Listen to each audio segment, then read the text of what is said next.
Okay, so my name's Liv Edwards, and I'm a Liverpool-based artist, and this is the first of my kind of big performances that I'm looking to start getting into creating. Like one of them. The piece is called The World Turning Honest, and it's a performative, immersive protest piece. You know, because it features dance, it features art, it features projection, videography, and it focuses on reproductive rights for women, and it's looking at everything that's kind of happened over the years, this fight that we've been having for so long now that seems to be going nowhere with the recent events that happened in America with the Roe v. Wade being overturned, and that's kind of inspired me to really speak up and how can I do something now. Dancing for about, since I was 14, so less than 10 years, and tried to find the right thing for me, whether that's musical theatre, whether that's more of a contemporary route, and I've managed to find this in between of dance, camera, dance and photography, dance and protest, this kind of merge that I've managed to find now. I always considered myself a feminist, but I always remember that awakening that I had, like a light bulb moment. And I think that's what I was trying to tell within this piece. It starts off with like a torches moment, and these torches are igniting everywhere. And there's one of the dancers is trying to get to it, and the torch keeps moving where it is. And that's kind of me saying, we all have that moment where we realise that we need to make change and things like that. And it's about that moment where you wake up and go, I can do something about this, and hang on, this affects me now. Because of the Roe v. Wade happening last June, that was something where I felt, this is affecting me and people that I know now. Yeah, so like the other things that were going on that have always made me feel passionate was stuff that I felt I couldn't control, but this was something that was so ginormous and unbelievably, how is this even happening? And I was like, something needs to stop now because this is going too far. In 1970, and that women's rights are being stripped away. And I do think that they will not stop here. For some reason, our Supreme Court has chosen to not protect citizens' rights to choice. That ignited it to do this, and it's been great because you remember why you do these things when you see it live. Yeah, so it's probably been the first time I've done a project where I've not just been choreographer or not just been on the dance side of things, especially such a big project where there's other mediums involved.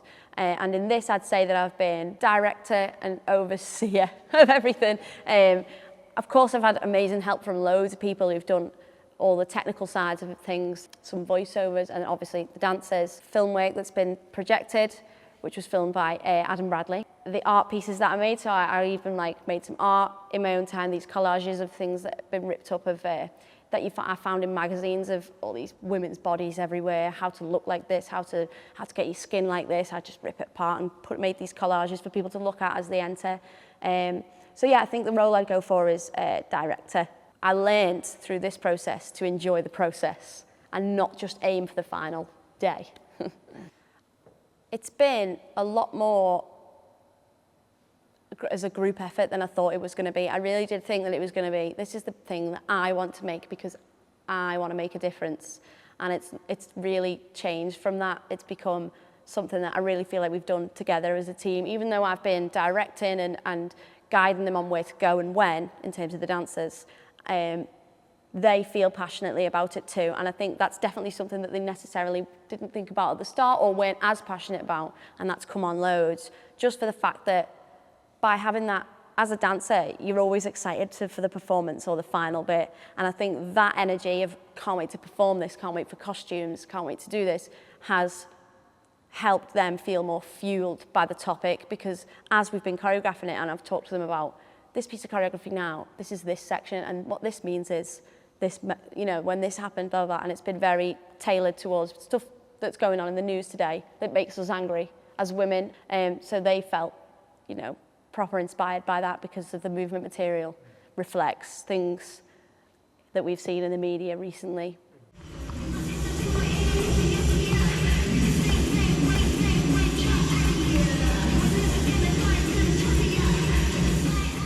I think research is the best thing that I did.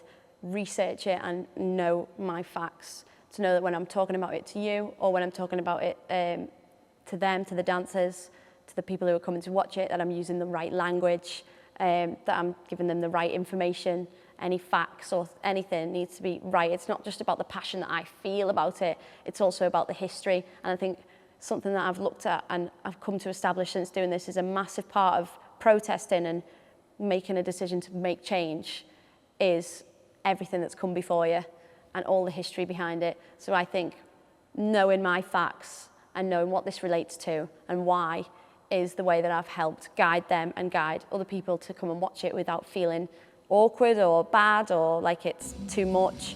Because I think sometimes these things need to be seen, but there's ways of doing it so that it's not offending or upsetting any or triggering anyone. And we've been lucky enough to work with women who not necessarily are affected by it, but feel that they could be or feel that it applies to them. So the loss of abortion rights is something that would affect them directly as young women. And I think that's what was important to me about it, is that they were able to feel what it would be like in that situation. Attention all, there will now be a performance featuring explicit content that audiences may find challenging, with references to nudity and flashing images. Oh yeah, there's been so many challenges. There's been loads of challenges.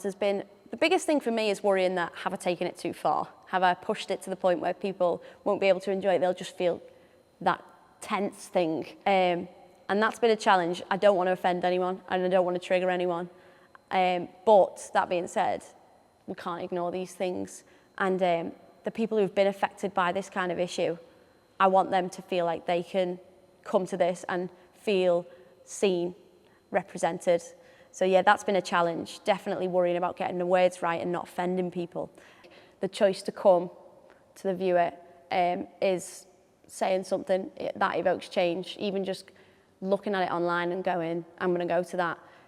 Even though it maybe look like a performance, it is a protest. And by being in attendance, you're part of that change and you're helping, regardless of what you think, you're helping evoke that change, because people talk. Online these days is the best way to raise awareness. So that's something that's important to me too, is that people are coming, they're sharing it with friends, they're putting it online. So yeah, so it's important. Even just to turn up is enough for me. Thanks for chatting to me, it's been amazing. Cheers.